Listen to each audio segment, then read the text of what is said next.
Bienvenidos a Certifica, el podcast de EQA sobre el mundo de la certificación de empresas.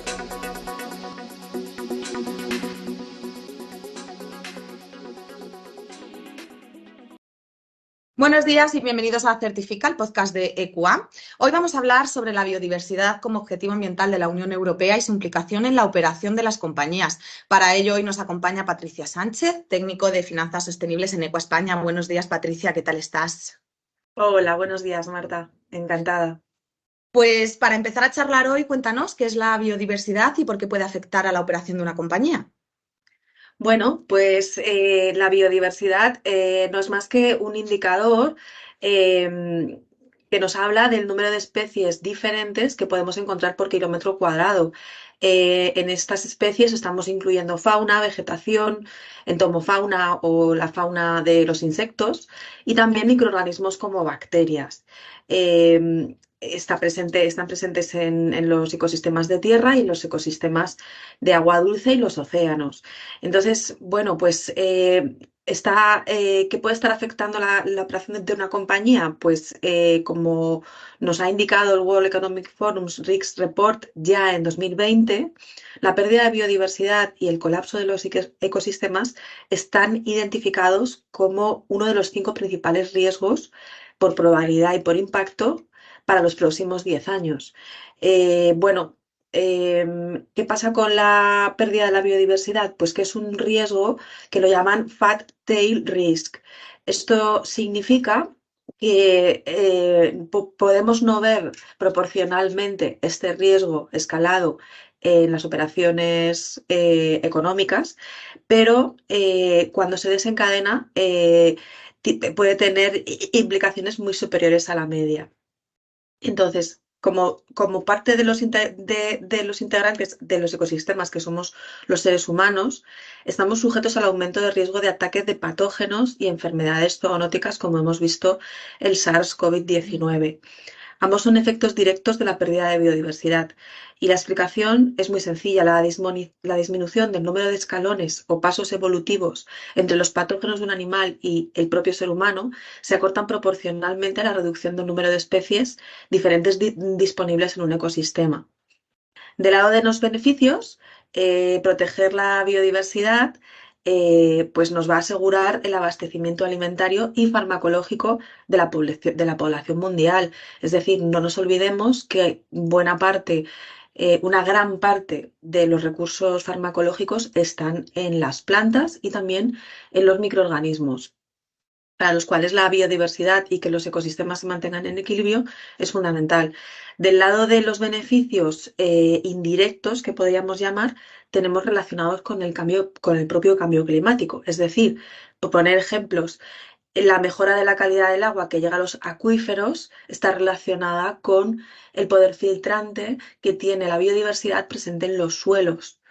Eh, Igualmente, el mantenimiento de esa biodiversidad en los suelos va a conseguir que el suelo tenga esa estructura necesaria para poder dar lugar a a la filtración del agua y que no haya escorrentías, que pueden dar lugar también a inundaciones y a otro tipo de riesgos climáticos. El secuestro de CO2, del CO2 y otros contaminantes presentes en la atmósfera son otro de los beneficios indirectos que aporta la biodiversidad, y es decir, tanto los vegetales urbanos o silvestres como microorganismos presentes en el suelo se van a encargar de captar y filtrar esos tóxicos que tenemos en en la atmósfera. ¿Y qué aspectos son los que más amenazan la pérdida de biodiversidad?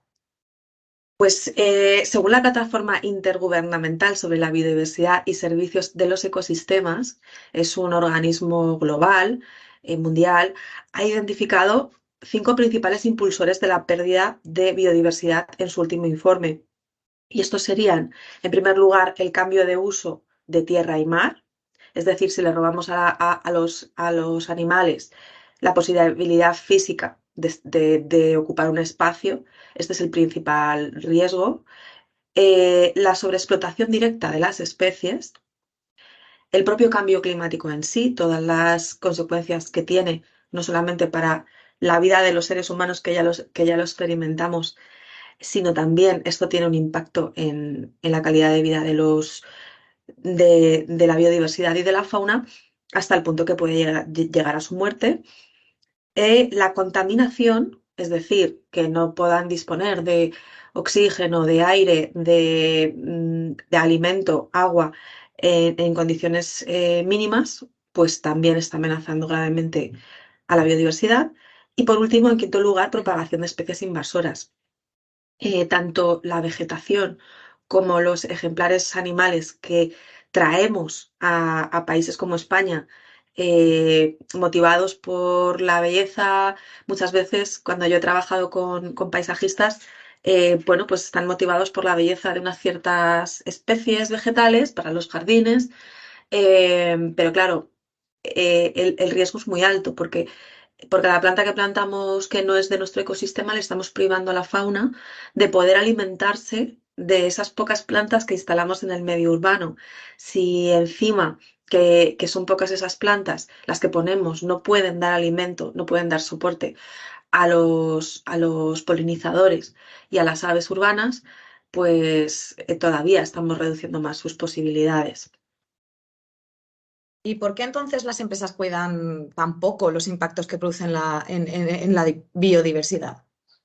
Bueno, pues según una indicación del CCI, el Cambridge Conservation Initiative, eh, pues es sencillo de, digamos, entender y es que vivimos en un mundo donde la economía domina la toma de decisiones, esto es así, pero los valores de la naturaleza son económicamente invisibles y aquí es donde vamos a ver en el resto de la conversación que es aquí donde se están haciendo los principales esfuerzos, volver visibles eh, los impactos y los esfuerzos económicos en la biodiversidad. A ver, hoy en día el resultado es una economía global donde la destrucción de la naturaleza es una acción económicamente racional. Es lo que nos parece lo lógico y lo práctico. Sin embargo, la conservación de la naturaleza es un costo que a priori nos parece económicamente irracional. Dicho de otro modo, la invisibilidad económica de la naturaleza está en el centro de la mayoría de los problemas ambientales. Entonces, ¿qué pasa hoy en día en las empresas? Y es que el desconocimiento y la confusión general de gran parte de las empresas sobre la magnitud de la pérdida de la naturaleza, su relación con la prosperidad humana, de la cual hemos hablado ya un poco, y cómo afrontarla de forma práctica, está colocándolos en una situación a las propias empresas inestable por la valoración errónea o inexistente de estos riesgos que existen frente a los cuales no se están protegiendo. Y por ello las empresas están estableciendo previsiones de capital inexactos de cara a los riesgos a los que están expuestos. Eh, digamos que la complejidad o información que puede no ser suficiente que ahora mismo tienen las empresas para calcular estos riesgos está haciendo que se estén dedicando a otra cosa en teoría. Entonces, los esfuerzos en todos los ámbitos están orientados a clarificar, a aportar información, a aportar metodologías lo más sencillas posibles para que las empresas de cualquier sector, los perfiles de cualquier sector, puedan encontrar un abordaje más sencillo y más directo a estas materias, ¿no? Entonces, luego una cosa que dejar de decir es que el camino es sencillo, o sea, podemos empezar analizando la ubicación de las infraestructuras de una empresa y su interacción con su entorno más próximo, hasta evaluar el impacto de cada uno de los aspectos del modelo de negocio sobre la pérdida de biodiversidad. El TFND, la Task Force on Nature Related Financial Disclosures, nos propone una metodología de 4 pasos muy sencilla y es localizar la interacción, evaluar los impactos y dependencias, valorar los riesgos y oportunidades del capital natural y preparar respuesta ante estos riesgos y oportunidades. Patricia, ¿qué regulación se ha desarrollado a nivel global para gestionar la pérdida de biodiversidad? Bueno, pues aquí me gustaría acudir al primer marco que se estableció para medir y valorar las afecciones positivas y negativas de las operaciones de las empresas sobre el capital natural, además de las dependencias que tienen de él, hacer conscientes a las empresas de qué dependencias pueden tener de él. Y esto fue en el protocolo del capital natural que fue lanzado en julio del 2016 por la Natural Capital Coalition.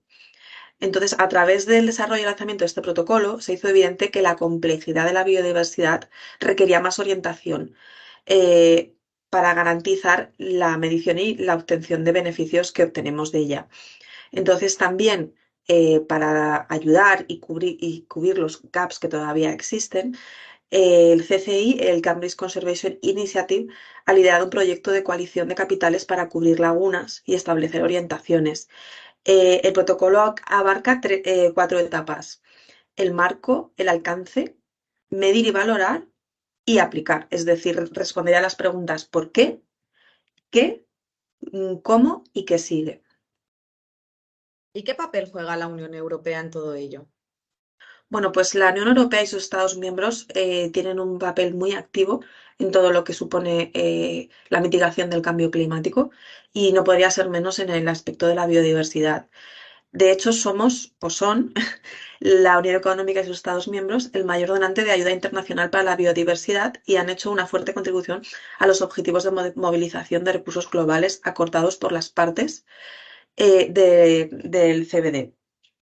Para hacernos un orden de magnitud, entre el periodo 2014-2020 se han destinado 85.000 millones de euros a combatir la pérdida de biodiversidad, y está propuesto o está acordado que para el periodo 2021-2027 al menos se van a dedicar 112.200 millones de forma directa para la biodiversidad, a los cuales tenemos que añadir fondos de Next Generation que contribuyan a la biodiversidad, aunque inicialmente estén orientados a iniciativas principales para el cambio climático. Como hemos visto, Marta, la relación entre la biodiversidad y el cambio climático son acciones muy paralelas. Bueno, entonces, lo que sí ha declarado la Unión Europea es que el financiamiento público, del que hemos hablado ahora mismo, no es suficiente para llegar a los objetivos que nos hemos puesto a 2030 y a 2050. Es imprescindible la implicación del capital privado.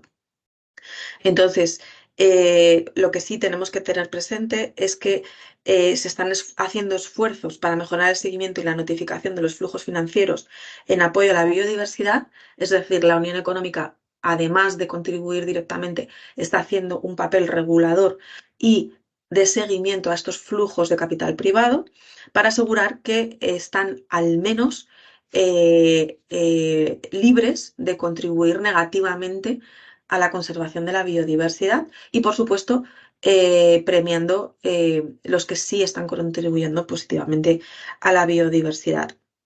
Entonces, la taxonomía que ha desarrollado la Unión Económica sobre las categorías elegibles para considerar las inversiones como sostenibles es una herramienta para ayudar a los inversores, empresas, emisores de deuda y promotores de proyectos a navegar por la transición hacia una economía baja en carbono, resiliente y eficiente con el uso de recursos. La taxonomía establece umbrales de rendimiento denominados criterios técnicos de selección, que son las actividades económicas que pueden contribuir sustancialmente a uno de los 6 objetivos ambientales, o bien no causen daños significativos a los otros 5 cuando proceda. Y además tienen que cumplir con unas salvaguardas sociales mínimas. Patricia, pues cuéntanos un poco sobre qué es la COP15 y qué repercusión tienen los acuerdos alcanzados en diciembre de 2022 en Montreal. Bien, bueno, pues en paralelo a los esfuerzos que hemos visto que realiza la Unión Económica, tenemos que tener muy presente que a nivel global, mundial, Naciones Unidas está absolutamente implicado en la conservación de la biodiversidad. El organismo es el Convenio de Diversidad Biológica, CDB, y tiene los tres objetivos o beneficios principales que persigue: es 1, la conservación de la biodiversidad; 2, el uso sostenible de sus componentes; y 3, la participación justa y equitativa de los beneficios resultantes de la utilización de los recursos genéticos. Entonces, desarrollándolo, la Conferencia de las Partes, COP, es el máximo órgano del convenio, el cual reúne a los representantes de todos los países que lo han ratificado, lo que llamamos las partes, en convocatorias periódicas que tratan las materias relevantes o urgentes en cada momento. En la última, que es a la que te has referido, Marta, la COP15, tuvo lugar el pasado 12 de diciembre de 2022 en Montreal y acordó objetivos prioritarios en biodiversidad para 2050, con el horizonte 2050. Estaríamos hablando de los principales y a modo de resumen, que luego en la COP se desarrollan. En primer lugar, protección específica de al menos el 30% de las tierras, las aguas dulces y los océanos. Esto es un gran hito porque ahora mismo solamente estarían protegidas el 17% de las tierras y el 10% de los océanos. Dos, reducir a casi cero la pérdida de ecosistemas de alto valor, es decir, aquellas reservas donde se ha identificado que mundialmente está el mayor valor de la biodiversidad. Tres, reducir un 50% el desperdicio mundial de alimentos, es decir, también se va a atajar en la cola, que es el producto final, que es esa elaboración de alimentos que no se vea desperdiciada, para que no se exploten inicialmente esos recursos vegetales y animales. Cuatro, reducir en 500 millones de dólares anuales las subvenciones a actividades que perjudican la biodiversidad. 5. Movilizar 200 millones de dólares anuales de fuentes públicas y privadas relacionadas con la biodiversidad. 6. Reducir un 50% la entrada de especies invasoras en los países. Y 6. Exigir la divulgación de las empresas e instituciones financieras de los riesgos e impactos en biodiversidad de sus carteras. Como ves, una de las grandes patas de acción, tanto de la Unión Económica como de Naciones Unidas, es poner el foco en la divulgación económica y financiera de las empresas. Es decir, si actúan sobre el flujo de capital, estarán haciendo que ese descenso de la concienciación de la biodiversidad vaya calando hasta el elemento más pequeño de una pyme que podamos estar hablando. Y para terminar hoy, cuéntanos qué han de tener en cuenta las empresas para aprovechar las posibles ventajas surgidas en este contexto. Genial. Bueno, pues me encantaría que de toda esta exposición las personas que nos puedan estar escuchando puedan ver formas de aplicación a su caso concreto y cómo puede afectar a empresas de distinto tamaño. Entonces, recogiendo lo anteriormente expuesto, vemos que tanto el marco europeo como el global aumenta la exigencia normativa y financiera. Se está premiando la supervisión y mitigación de los riesgos relacionados con la biodiversidad. Es decir, es un momento magnífico para que las empresas hagan el esfuerzo en esto porque van a tener mucha visibilidad si hacen esto este año. Así podemos encontrar actualmente oportunidades para el beneficio en financiación de las empresas que se alineen con la taxonomía europea y los objetivos del Convenio de la Diversidad Biológica. Al ser necesario un cambio sistémico, las alianzas y participación de las empresas con sus grupos de interés, con clientes, con proveedores, con elementos de comunicación, constituyen otro área de oportunidad, ya que impulsan la creación de valor tanto a nivel reputacional, comercial y de mitigación de riesgos corporativos en materia de biodiversidad. Es decir, realizar colaboraciones y participar en iniciativas que establezcan y promuevan las mejores prácticas y la transferencia de conocimiento nutre a las empresas privadas de beneficios colaterales. Y voy a poner un ejemplo que pueda ser muy claro. Si una empresa decide instalar una superficie significativa de huerto urbano en la cubierta de sus oficinas, puede dar trabajo a colectivos en riesgo de exclusión social de su comunidad y a la vez estar mejorando los indicadores de salud de estas personas que están habitando esas oficinas día a día. Es decir, estaríamos encontrando un beneficio para la biodiversidad, un beneficio directo para los empleados de esa oficina y un beneficio colateral para las comunidades.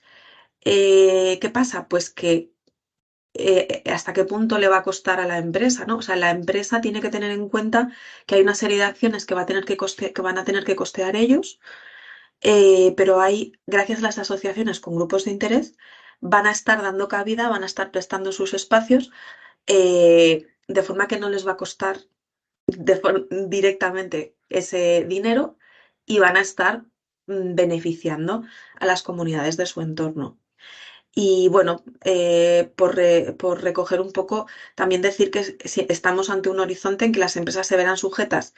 No sabemos si a los beneficios financieros que actualmente van a encontrar a través de financiación sostenible asociada a la biodiversidad, pero sin duda, en el medio plazo, van a encontrar exigencias mayores de cumplimiento en materia de protección de la biodiversidad, pudiendo llegar a verse excluidas del mercado financiero en un horizonte que todavía no sabemos cuándo va a llegar, pero tenemos claro que va a llegar.